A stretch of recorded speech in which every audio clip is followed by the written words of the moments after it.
हरिओम मंडळी, आजकाल पाऊस तर दुबईत कधीही येऊन ठेपतोय. अशाच एका पावसाळी दिवसात प्लॅन बनला पाणीपुरीचा.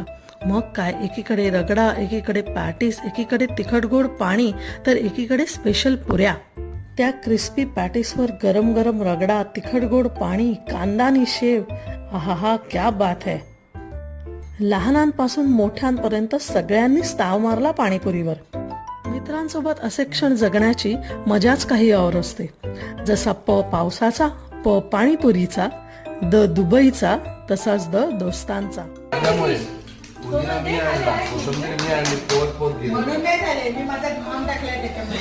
मग नंतर आईस्क्रीम तो बनता है. ओल्ड मुंबई आईस्क्रीमचं सीताफळ फॅमिली पॅक, बेस्ट वन. असे क्षण जगायला विसरू नका. व्हिडिओ आवडल्यास आपल्या चॅनलला नक्की सबस्क्राईब करा. अंबज्ञ.